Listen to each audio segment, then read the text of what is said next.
اسی طرح کے جو قانون ہے اس میں سے ایک قانون ہدایت بھی ہے. اللہ تعالیٰ نے اپنے بندوں کی ہدایت کے لیے قانون بنایا ہے, اور وہ قانون یہ ہے کہ اللہ تعالیٰ اپنے بندوں کے پاس انہی میں سے کسی کو نبی بنا کر بھیجتا ہے. ارسلنا نوحا الی قومہ, نوح کو ان کی قوم کے پاس بھیجا. جو بھی نبی آئے وہ اپنی قوم میں سے آئے. نبی کریم صلی اللہ علیہ وسلم کو مکہ والوں کے پاس نبی بنا کر بھیجا. یہ ایک الگ بات ہے کہ آپ صلی اللہ علیہ وسلم کی دعوت قیامت تک کے لیے ساری دنیا اور ساری قوموں اور سارے زمانوں کے لیے ہے. لیکن جس وقت آپ صلی اللہ علیہ وسلم دعوت لے کر آئے, وہ آپ اپنے قوم میں ہی داعی بن کر اٹھے.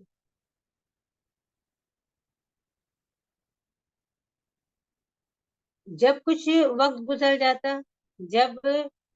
نبیوں کو آئے ہوئے ایک مدت گزر جاتی اور وقت لمبا ہو جاتا, فاصلہ طویل ہو جاتا, تو اللہ تعالیٰ اپنی رحمت سے پھر دوسرے نبی کو بھیج دیتا. اگر اس بیچ میں کہ ابھی ایک نبی کو آئے ہوئے بہت زمانہ گزر گیا ہے اور دوسرا نبی ابھی نہیں آیا, اس زمانے میں جو لوگ جاہل تھے اور کافر تھے, جو دین حق سے دور تھے, اور اگلے نبی کی نبوت آنے تک تو وہ گزر گئے, یا نبوت آنے کے بعد گزر گئے, نبوت ان کے پاس وہ علم ان کے پاس نہیں پہنچا تھا, ان قوموں کا کیا حکم ہے؟ اس وقت ایک یہ فتنے کے طور پر یہ چیز اٹھائی جا رہی ہے کہ جن لوگوں تک کے دعوت پہنچی ہی نہیں ہے, کیا اللہ تعالیٰ ان سبوں کو دوزخ میں ڈال دیں گے؟ تو کیا اتنی بڑی تعداد, اتنی ساری مخلوق اللہ تعالیٰ کی یہ سب دوزخ میں جانے والی ہے, جن کے پاس بھی دین کی دعوت نہیں پہنچی؟ تو ہم ان کے پاس دین کی دعوت پہنچی ہی نہیں تو وہ مانتے کیسے؟ تو کیا یہ ظلم نہیں ہے؟ تو اگر دین کی دعوت نہیں پہنچی ہے, ان کے پاس بڑی تعداد ہے جس کے پاس نہیں پہنچی دین کی دعوت, تو یہ غلط ہے کہ اللہ تعالیٰ ان کو عذاب میں ڈالتے. اور پھر اگر نہیں تو پھر اس کا مطلب کہ سارے دین صحیح ہیں, اور جو جس دین پر قائم ہے, جو جس طریقے سے اتباع کر رہا ہے, وہ اللہ تعالیٰ کی عبادت کر رہا ہے, اور وہ سب صحیح. یہ اس وقت کا ایک بہت بڑا شوشہ ہے اور شبہ ہے اور ایک فتنہ ہے جو مسلم قوموں کے اندر اس کو سوالی نشان کے طور پر پیش کیا جا رہا ہے. اور جو نئی مسلم نسلیں ہیں, یہ پہلے ہی سے ان کی بنیادیں بہت مضبوط نہیں ہیں, اور مزید بنیادیں ہل جاتی, اور وہ یہ کہنے لگتے ہیں کہ اگر ہم دین سے دور ہیں یا دین پر بہت پابند نہیں ہیں, تو اس کا مطلب ہرگز نہیں ہے کہ اللہ تعالیٰ سب کو عذاب دینے والا اور سب کو جلانے. وہ ان سارے لوگوں کا کیا ہو؟ تو اس میں پہلی چیز جو غور کرنے کی ہوتی یہ ہے کہ جن لوگوں تک کی دعوت نہیں پہنچتی ہے, ان کا کیا ہوگا, وہ ان کا رب ان کے بارے میں زیادہ بہتر جانتا ہے. لیکن جن لوگوں کے پاس دعوت پہنچ گئی ہے, کیا ان کے لیے کوئی گنجائش ہے اس بات کی کہ وہ ان لوگوں پر اپنے آپ کو قیاس کرتے ہوئے سستی اور کوتاہی برتیں اس کی اتباع کرنے میں, کہ ان لوگوں تک دعوت نہیں پہنچی ہے, ان کا انجام کیسے, ان کو تو آگ میں جلایا نہیں جائے گا, اس لیے کہ وہ مستحیل, ناممکن ہے کہ اتنی ساری مخلوق اللہ تعالیٰ ان کو سب کو اٹھا کر آگ میں ڈال دیں گے وہاں تک دعوت نہیں پہنچی. تو اس پر اپنے آپ کو بھی قیاس کر لینا کہ نہیں, ہم بھی جہاں جتنا پتہ ہے اتنے پر ایمان رکھتے ہیں اور اتنے پر مانتے ہیں, اور ختم بات. یہ ایمان کی کمزوری اور دین سے دوری کا نتیجہ ہے جو یہ باتیں سمجھنا. ورنہ پہلی چیز تو جس تک کہ بھی یہ دین پہنچا ہے, اس کے پاس یہ امانت ہے دوسروں تک پہنچانے کی. جس کے پاس نہیں پہنچا ہے اس کا رب بہتر جانتا ہے کہ ان کے ساتھ کیا معاملہ ہوگا. لیکن جن کے پاس پہنچ گیا ہے, ان کی ذمہ داری یہ نہیں ہے کہ وہ قیاس کریں کہ جن تک نہیں پہنچی یہ دعوت, ان کی جو مغفرت ہوگی وہ میری بھی ہو جائے گی. ان کی ذمہ داری یہ ہے کہ یہ دعوت ان لوگوں تک پہنچائی جائے. ہو سکتا ہے ایک دفعہ جن کے پاس دعوت پہنچی ہی نہیں وہ معاف ہو جائے, لیکن جن کے پاس دعوت پہنچ چکی ہے, کیا ان کی کوتاہی اسی درجے میں معاف ہو جائے گی جس درجے میں ان کی کوتاہی معاف ہوگی جن تک دعوت نہیں پہنچی ہے؟ تو اس طور پر سوچنے کی ضرورت ہے, اور یہ شعور بیدار کرنے کی ضرورت ہے کہ ہر مسلمان, ہر مسلم ایک فرد جس تک یہ دعوت پہنچ چکی ہے وہ ایک داعی ہے, ایک مبلغ ہے, ایک مصلح ہے, اور اللہ تعالیٰ کی سرزمین پر اس کا خلیفہ ہے. اور اس کے اوپر یہ ذمہ داری عائد ہو جاتی ہے کہ وہ اللہ تعالیٰ کی زمین پر اللہ کے قانون کو نافذ کرانے کے لیے اللہ کے دین کو اس کے دوسرے بندوں تک پہنچائے. اور جتنے بھی انسان ہیں ان کو دوسروں کی بندگی، جس کی بھی بندگی وہ کر رہے ہیں، وہ نفس کی بندگی ہے، خواہشات کی بندگی ہے، نئے زمانے کی بندگی ہے، مادہ پرستی، جس چیز کی بھی بندگی وہ کر، تو سب سے نکال کر ان کو ان کے رب سے ملانا ہے اور ان کو رب کی بندگی پر لگانا ہے۔ تو پہلی چیز تو یہ کہ ہم نے نوح کو ان کی قوم کے پاس بھیجا تھا کہ تم اپنے قوم کو آگاہ کر دو، تو ہر نبی اپنی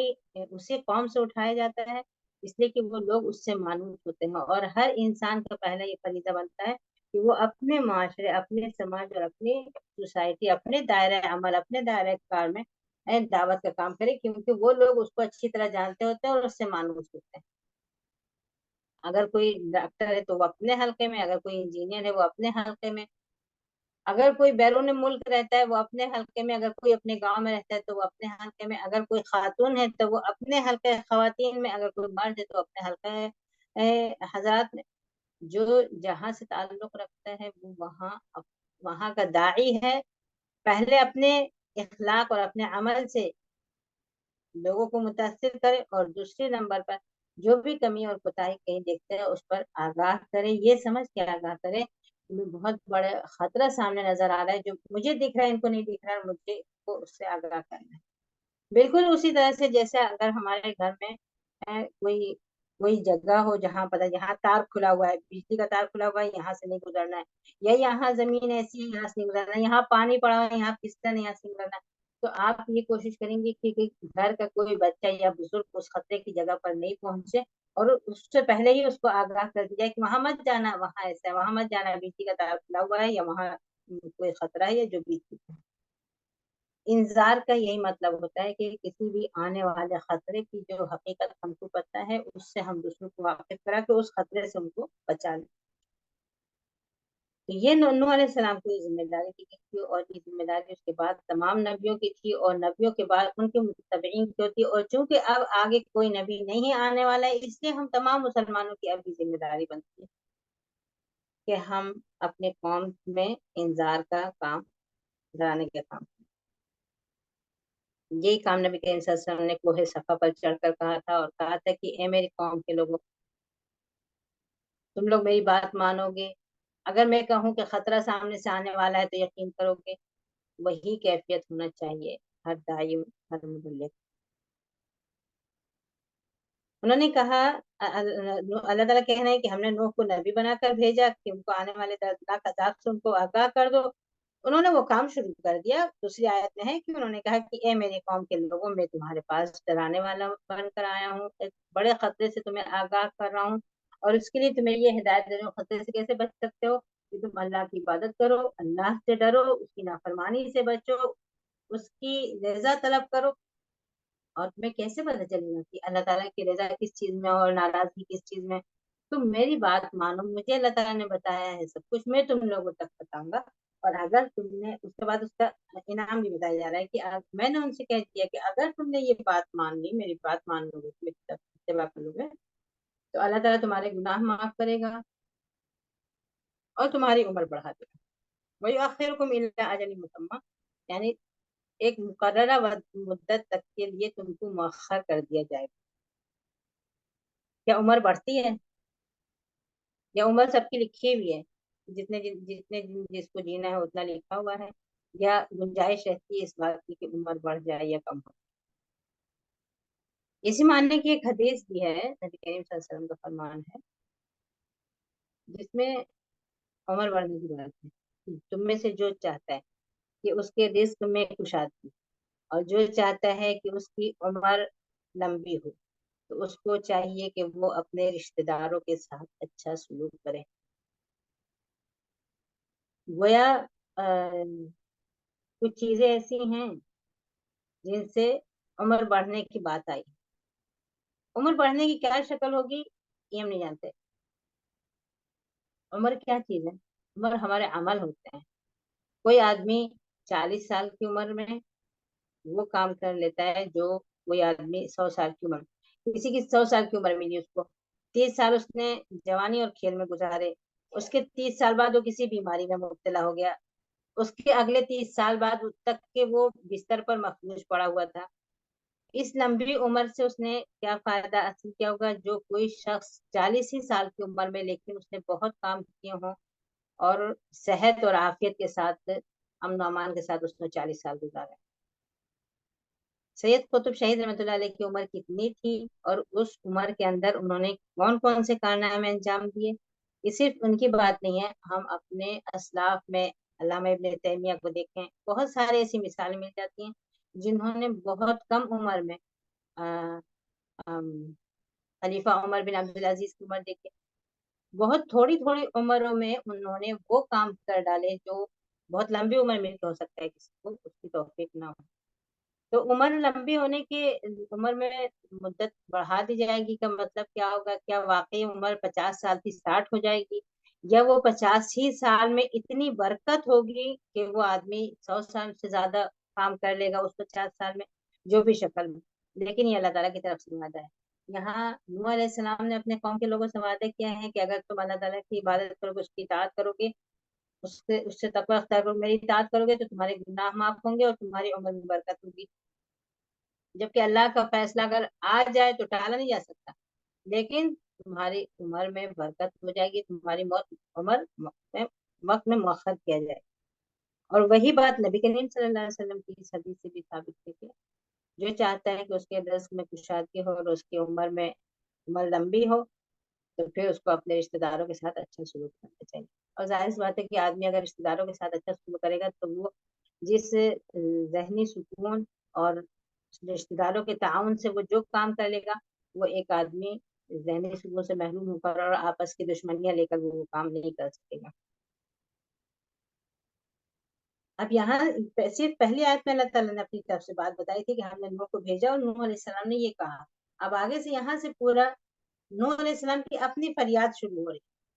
جس سے یہ پتہ چل رہا ہے کہ نوح علیہ السلام وہ طویل عرصہ گزار چکے، وہ وقت جب انسانیت کا آغاز تھا، یعنی انسانیت اپنے بچپن کے دور سے مرحلے سے گزر رہی، بہت ابتدائی زمانہ۔ اور نوح علیہ السلام ان کو کس کس طرح سے دعوت دے رہے تھے؟ دعوت تو قومی لیلا و نہارا، دن رات، یعنی پہلا اصول دعوت کے کام میں یہ استمرار ہونا چاہیے، پابندی سے ہونا چاہیے، برابر ہونا چاہیے۔ ایسے نہیں ہو کہ ہم نے ایک دفعہ کسی کو کوئی بات بتائی بس پھر خاموش ہو گئے، یا ہفتے میں مہینے میں کہیں گئے ایک تقریر کر کے آ گئے، اجتماع کر کے آ گئے، بات ختم ہو گئی، ایسا نہیں ہوتا ہے۔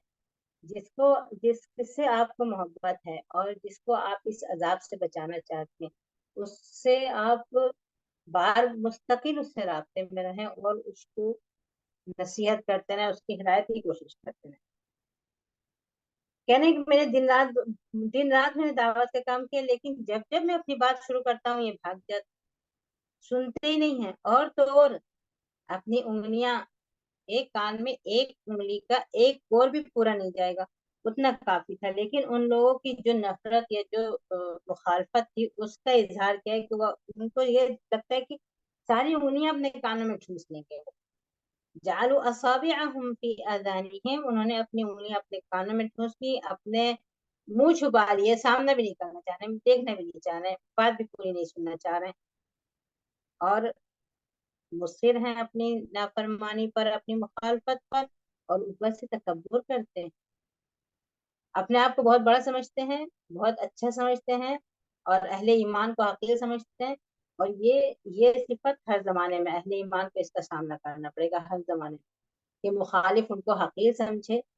اور اپنے آپ کو بہت بڑا سمجھے۔ لیکن ان کے حقیر سمجھنے سے، سامنے والا اگر ہم کو حقیر سمجھ رہا ہے تو ان کے حقیر سمجھنے سے ہم اپنی روش نہ بدل دیں، ہم اپنے رہن سہن، اپنا طور طریقہ، اپنی بات چیت کسی چیز میں بدل نہ دیں کہ وہ ہم کو حقیر سمجھیں تو ہم اپنے اندر تبدیلی نہیں، ہم کو دین پر ایمان پر قائم رہنا ہے، اور ان کا تکبر ایک متعین مدت تک کے لیے ہے اور پھر اس کا انجام برا ہونے والا ہے۔ انہوں نے تکبر کیا، پھر میں نے ان کو کھلم کھلا دعوت دی، پھر میں نے ان کو چپکے چپکے دعوت دی۔ اس سے کیا پتہ چل رہا ہے؟ یہ دعوت کا جو طریقہ ہونا چاہیے وہ اس میں بھی مختلف طریقے سے دعوت ہونی چاہیے، تنویع ہونا چاہیے، یعنی کبھی ایسے کبھی ایسے کبھی ایسے، کبھی بات چیت کے ذریعے، کبھی ایک میسج کے ذریعے، کبھی کسی عمل کے ذریعے، کبھی کسی تبصرے کے ذریعے، کبھی محبت پیار سے، کبھی غصے سے. ہو سکتا ہے کوئی چھوٹی سی کوئی بات ہو جو کسی وقت کوئی تقریر اثر نہ کر رہی ہو اور وہ چھوٹی سی بات اثر انداز. ایک حدیث ہے نا کہ یا عبادی انکم تخطئون باللیل والنہار وانا اغفر الذنوب جميعا فاستغفرونی اغفر لکم. اے میرے بندو، تم صبح شام غلطی کرتے ہو اور میں گناہ معاف کرنے والا ہوں، تم مجھ سے مغفرت طلب کرو. میں اور اسی طرح سے ایک دوسری حدیث کی اللہ تعالیٰ رات میں ہاتھ پھیلاتے ہیں کہ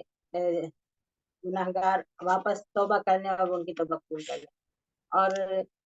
اللہ تعالیٰ دن میں اپنا ہاتھ بڑھاتے ہیں کہ گناہگار توبہ کر لیں اور اللہ تعالیٰ ان کی توبہ قبول فرما لیں. یمد یدہ والی بات ہے. تو ایک دفعہ ایک واقعہ ایسا ہوا، چھوٹی سی ہی حرکت تھی لیکن وہ کسی کو نصیحت کرنے کے لیے کافی.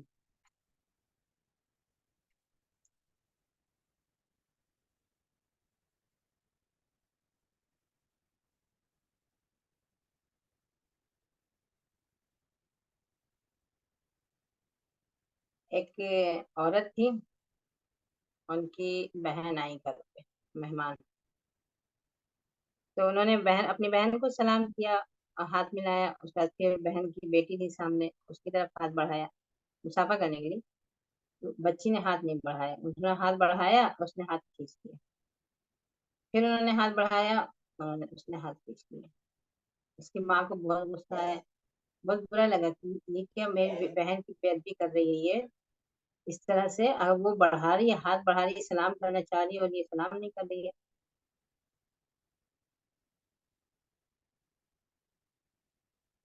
تو وہ خیر غصے کے گھونٹ پی کے رہ گئی ماں. اور وہ بہن جب رخصت ہوئی تب اس نے آواز بلایا بیٹی کو اور غصے سے اس کا حساب لیا. اس نے کہا کہ تمہیں شرم نہیں آئی تھی؟ اس طرح تم نے ذلیل کیا میری بہن کو. تم مسافہ کری تھی تو تم ہاتھ نہیں بڑھا سکتی تھی، تم سلام نہیں کر سکتی تھی اس کو. تو بچی نے کہا کہ وہ تو خالہ ہی تھی نا، اللہ تعالیٰ صبح شام آپ کی طرف ہاتھ بڑھا رہے ہیں، آپ توبہ کر رہی ہیں، آپ نماز پڑھنا شروع کر دے رہی ہیں، آپ بھی تو نماز نہیں پڑھتی ہیں اور اللہ تعالیٰ سے توبہ. ماں خاموش ہو گئی. اب یا تو اس بچی نے بال ارادہ یہ کام کیا تھا کہ امی کو یہ درس سکھانا ہے، اور یا تو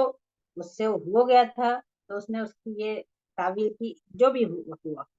لیکن اس ماں کو سوچنے کے لیے ایک لمحہ، یہ وہ ایک لمحہ کافی تھا ان کو اپنی زندگی بدلنے کے. اور کہتی ہیں کہ اس کے بعد میری نماز کبھی بھی قضا نہیں ہوئی. مجھے بار بار اس بات کا، اس حدیث کا احساس ہوتا ہے کہ اتنی غلطی کرتے ہیں ہم، اتنی کوتاہی کرتے ہیں، جب اللہ تعالیٰ ہم تو انتظار کر رہے ہیں کہ کوئی توبہ کرے اور وہ ہم قبول کر لیں، اور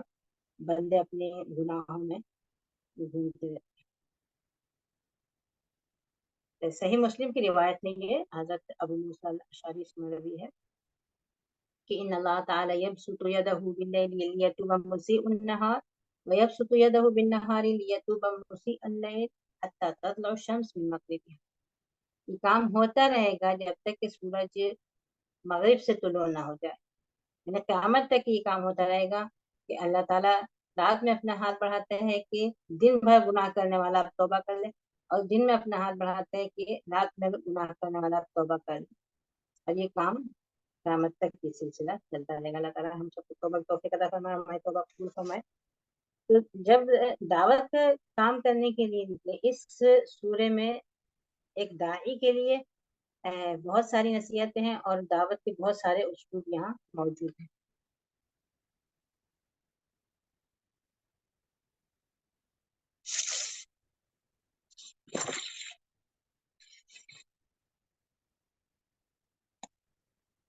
پھر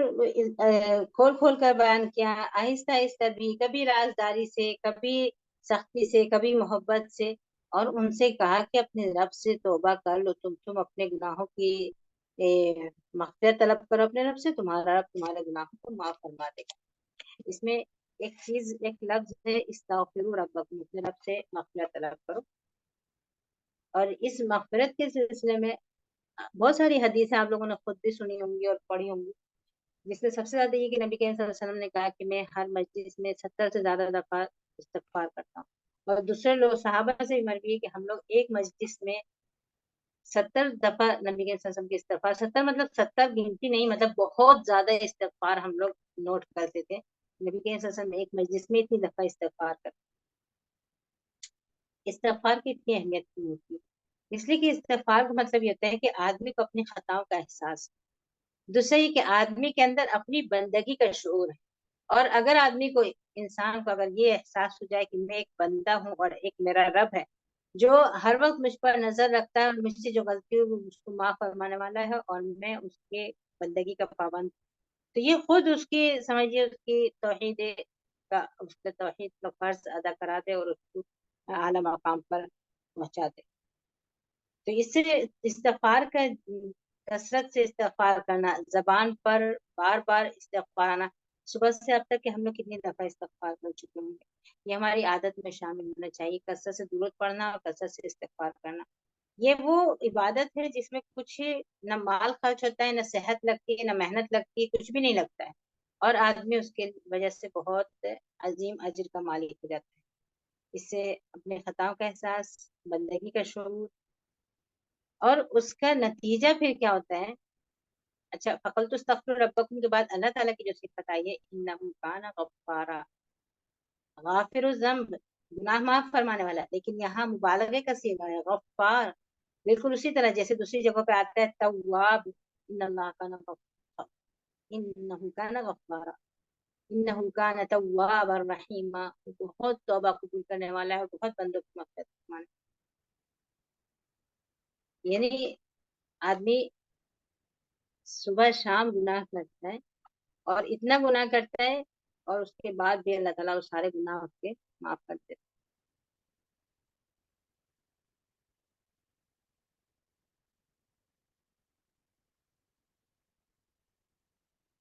یا عبادی انکم تخطئون باللیل والنہار وانا اغفر الذنوب جميعا فاستغفرونی اغفر لکم، اے میرے بندو تم دن اور رات غلطیاں کرتے ہو اور گناہ کرتے ہو اور میں سارے گناہ معاف کرتا ہوں، تو تم مجھ سے مغفرت کی طلب کرو، میں تمہارے گناہ معاف فرماؤں. اس کے استغفار کا جو فائدہ بتایا نوح علیہ السلام نے اپنے قوم کے لوگوں کو، اور جو ہر زمانے کے لوگوں کے لیے ہے، کہ پہلی چیز یرسل السماء علیکم مدرارا، موسلا دھار بارش ہوگی، کیونکہ یہ بارش جو ہے اس پہ تو روزی روٹی اور صحت اور ہر چیز کا انحصار اسی پہ. تو پہلی چیز یہ کہ بارش ہوگی، آدمی کے فقر و فاقہ کے، محتاجی کے، شدت کے، سختی کے حالات بدل جائیں گے. یہ تو ایک عام چیز ہو گئی، لیکن جو شخص استغفار کر رہا ہے خود اس کے لیے کیا فائدہ ہوگا، اس کے لیے الگ سے ہے. یمددکم باموال و بنین، مال میں برکت ہوگی، اولاد میں برکت ہوگی، اور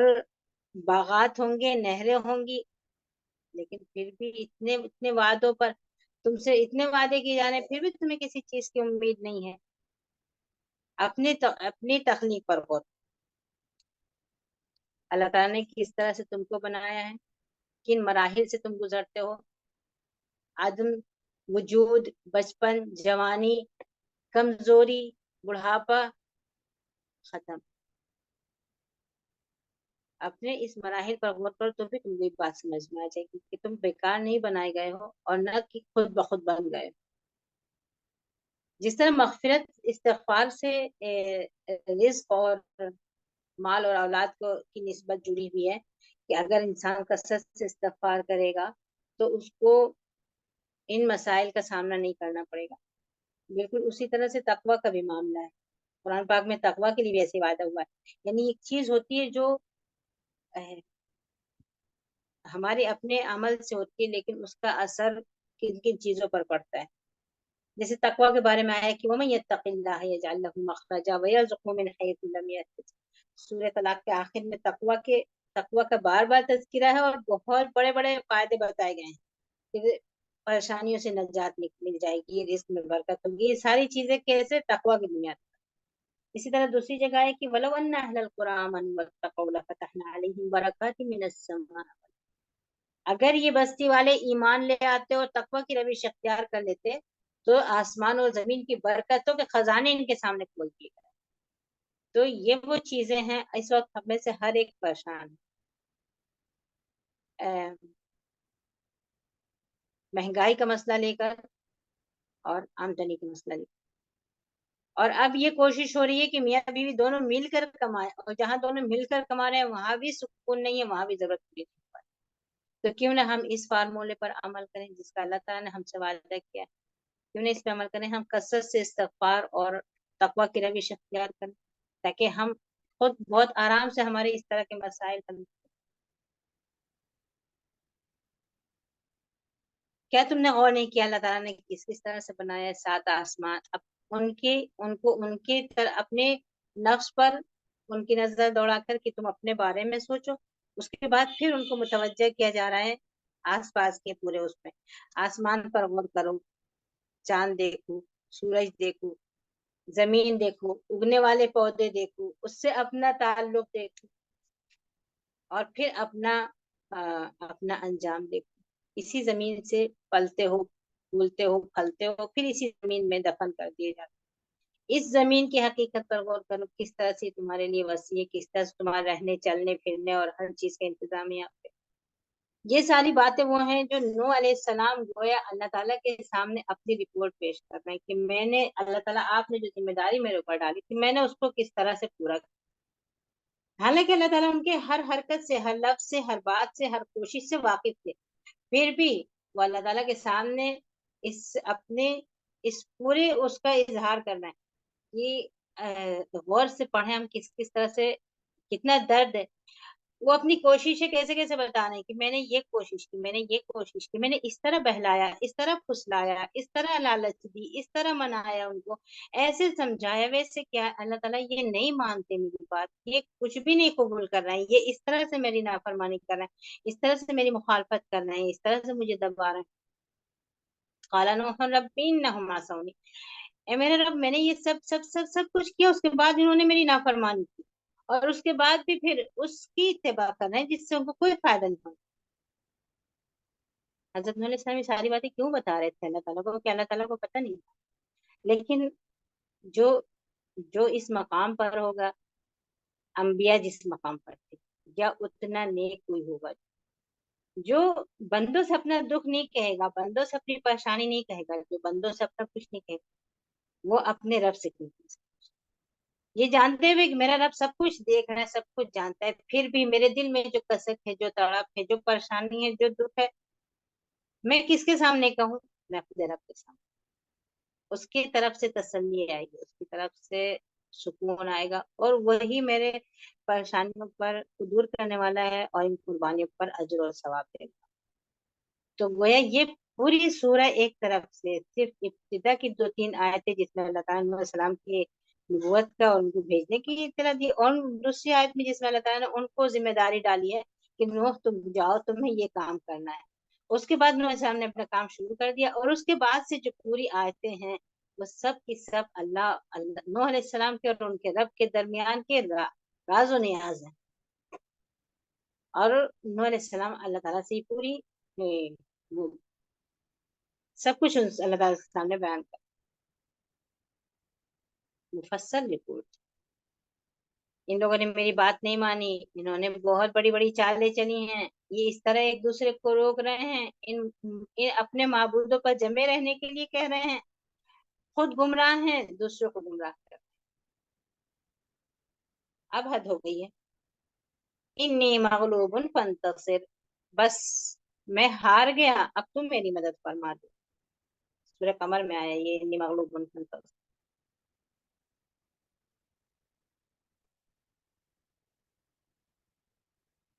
اللہ تعالیٰ نے پھر ان کا انجام بتایا کہ ان کے گناہوں کی وجہ سے ان کو غرق کر دیا گیا، اور غرق کرنے کے بعد ایسا نہیں کہ وہ پانی میں ڈوب گئے اور پھر مٹی میں مل گئے اور پھر بات ختم ہو گئی. نہیں، اسی وقت پانی میں سے نکل کے کہاں پہنچے؟ آگ میں. اغرقوا فادخلوا نارا، ڈبو دیے گئے اور پھر دوزخ میں ڈال دیے گئے، آگ میں ڈال دیے گئے. اب یا وہ دوزخ ہے جس میں قیامت کے دن لوگ ڈالیں گے، یا وہ دوسری آگ میں ہے عالم برزخ میں، اور حساب کتاب کے بعد قیامت کے دن دوزخ میں جائیں گے، اللہ عالم یہ کون سی آگ ہے۔ لیکن ان کو آگ میں ڈال دیا گیا، اور اس وقت سے آج تک ان کی چیخیں نکل رہی ہوں گی اور ان کی فریادیں نکل رہی ہوں گی، لیکن کوئی سننے والا نہیں ہوگا۔ فلم یجدوا لهم من دون اللہ انصارا، اب اللہ کے علاوہ کوئی ان کی مدد کرنے والا نہیں ہے، اور اللہ تعالیٰ ان سے ناراض ہو گیا۔ اب نوح علیہ السلام اپنے رب سے یہ پوری اپنی رپورٹ دینے کے بعد اب اللہ تعالیٰ سے دعا کر رہے ہیں کہ اللہ بہت ہوا 1000 سال، اور اس کے بعد قرآن پاک میں خود لکھا ہوا ہے کہ وما آمن معه الا قلیل، ان کے ساتھ بہت کم لوگ، چند لوگ ایمان لائے اس دعوت پر اتنے لمبی مدت کے بعد بھی۔ کہہ رہے ہیں کہ اللہ اب زمین میں کافروں کو مت چھوڑنا، مت چھوڑنا، سب کو ختم کر دینا اللہ تعالیٰ، اس لیے کہ اگر یہ رہیں گے نا تو ایک بھی بچے گا تو اس کی اولاد فاجر اور کافر ہوگی، اور وہ دوسروں کو بھی فاجر اور کافر بنائیں گے، دوسروں کو بھی گمراہ کریں گے۔ نوح علیہ السلام کی دعا قبول ہو گئی تھی، اور نوح علیہ السلام کے زمانے میں یہ ساری زمین دھل گئی تھی، ساری کائنات صاف ہو گئی تھی، کفر کا کوئی نشان باقی نہیں تھا، سب مومن تھے اور موحد تھے اور توحید پر قائم لوگ تھے۔ وہ لوگ تھے جنہوں نے طوفان کو اپنی آنکھوں سے دیکھا تھا، جنہوں نے خود نوح علیہ السلام کے بیٹے کو طوفان میں ڈوبتے دیکھا تھا، وہ اپنے بیٹے کو نہیں بچا سکے تھے۔ پھر اس امت میں کفر کہاں سے آیا؟ پھر اس میں اتنی گمراہی کہاں سے آئی؟ یہ سب انہی کی اولاد ہیں جو کشتی پر بیٹھے ہوئے تھے اور جنہوں نے اس عذاب کو اپنی آنکھوں سے دیکھا۔ غفلت انسان کو گمراہی کی طرف لے جاتی، شیطان باقی ہے، اس کی کوششیں جاری ہیں۔ اگر انسان غفلت میں ہے تو وہ بہت بڑے خسارے میں ہے، اور وہ بہت بڑی جنگ ہار رہا ہے۔ پھر سے ہوش مانی کی ضرورت ہے، ہمیں اپنی اگلی نسلوں کی فکر کرنے کی ضرورت ہے کہ جب ان کی نسلیں جو کشتی میں بیٹھے ہوئے تھے، جنہوں نے عذاب کو اپنی آنکھوں سے دیکھا، ان کی نسلیں اگر کفر میں پڑ سکتی ہیں تو ہم اور آپ کیا ہیں؟ ہم نے تو کچھ بھی نہیں دیکھا۔ کتنی فکر کرنا ہوگی ہم کو ہماری اپنی نسلوں تک دین پہنچانے کی اور ان کو دین پر قائم رکھنے۔ اور بدأ الاسلام غریبا وسیعود غریبا، اسلام جب شروع ہوا تو بھی لوگوں کے لیے انجانا تھا، اور پھر انجانا ہو جائے، خود اپنے گھر میں اجنبی ہو جائے گا، اسلام مسلمانوں کے گھر میں اجنبی ہو جائے گا۔ آپ اپنے گھر میں اس دن کو نہ آنے، جن اسکولوں میں ہمارے بچے جا رہے ہیں کیا وہاں عقیدہ اور ایمان پڑھایا جا رہا ہے؟ نہیں، وہاں عقیدے اور ایمان کے اندر شکوک و شبہات پیدا کیے جا رہے ہیں۔ کتنا ضروری ہے گھر کے اندر بچوں کو لے کر قرآن اور حدیث کے ساتھ بیٹھنا اور ان کا قرآن اور حدیث سے تعلق مضبوط کرانا، کس قدر ضروری ہے ہم اندازہ کر سکتے ہیں۔ جب حضرت ابراہیم علیہ السلام کی وفات کا وقت تھا تو انہوں نے اپنے بچوں سے پوچھا تھا کہ کس چیز کی عبادت کرو گے میرے بعد؟ حضرت یعقوب علیہ السلام کی وفات آئی تو انہوں نے اپنے بچوں سے پوچھا تھا کہ میرے بعد کیا کرنے والے ہو، تم کس کی بندگی کرنے والے؟ ہم نے کبھی اپنے بچوں سے پوچھا؟ کبھی ہم نے اس بات پر غور کیا کہ ہمارے اگلی نسلیں کسی اور کی بندگی بھی کر سکتی ہیں؟ کیا ہم نے کبھی فکر کی، اس بات کی کہ ہماری نسلوں میں بھی شرک اور کفر اور بت پرستی آ سکتی ہے؟ یہ چیز اچانک نہیں آتی ہے، یہ چیز بہت دھیرے دھیرے آتی ہے، بالکل اتنی ہی آہستگی سے آتی ہے جس طرح ایک اندھیری رات میں کالے پتھر پر کالی چونٹی چلتی ہوئی اور نہ نظر آئے، اس طرح سے آتی ہے۔ اللہ تعالیٰ محفوظ رکھے۔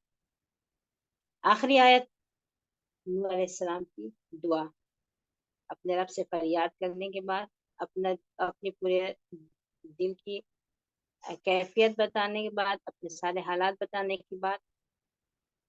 نوح علیہ السلام اپنے رب سے دعا مانگ، رب اغفر لی، اب مجھے اپنی فکر ہے، مجھ سے بھی گناہ ہیں، غلطی کوتاہی ہوئی ہوں گی، اللہ تعالیٰ میری مغفرت فرما دے۔ پھر والدین کے ساتھ حسن سلوک، بر الوالدین، رب اللہ تعالیٰ کی عبادت کے بعد پہلا حق والدین کا، ان کو نہیں بھولنا ہے۔ اللہ میری مغفرت فرما دے اور میرے والدین، اور اس کے بعد پھر جو بھی مومن ہے اس سے محبت، اور جو بھی مومن ہو اس کا احترام، اور اس کی تقدیر، اس کی اہمیت کو محسوس کرنا۔ اس کے بعد تمام مومنین کے لیے دعا کرنا، اے میرے رب میرے گناہ معاف فرما دے، میرے والدین کی مغفرت فرما دے،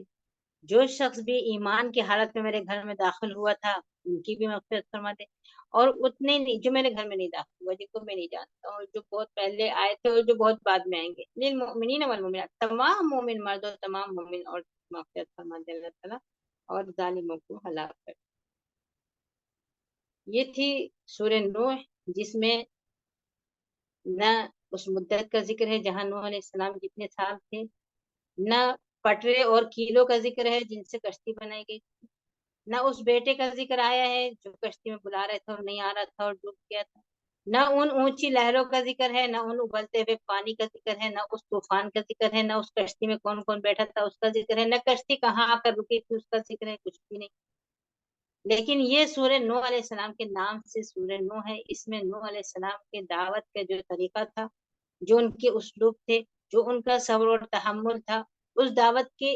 نتیجے میں نتیجہ کتنا کم تھا، اس کے باوجود بھی ان کے اندر کوئی مایوسی نہیں تھی، اور کس عزم اور حوصلہ اور ہمت سے وہ 1000 سال تک کے دعوت کا کام کرتے رہے تھے۔ یہ نصیحت اور عبرت ہے ہمارے لیے، ہر دعوت کا کام کرنے والے کے لیے۔ دعوت کا ہمدردی، غمخواری اور خیرخواہی کے ساتھ ہونا ہے، مختلف اسلوبوں کے ساتھ ہونا ہے، ہر وقت ہونا ہے، کبھی دھیرے سے، کبھی رازداری سے، کبھی ناراضگی سے، کبھی غصے سے، کبھی خوشی سے، کبھی بات سے، کبھی عمل سے، کبھی لطیفے سے، کسی بھی طریقے سے اس پیغام کو پہنچاتے رہنا ہے، مایوس نہیں ہونا ہے، کبھی چھوڑ نہیں دینا ہے کہ فائدہ نہیں ہو رہا ہے، نہیں،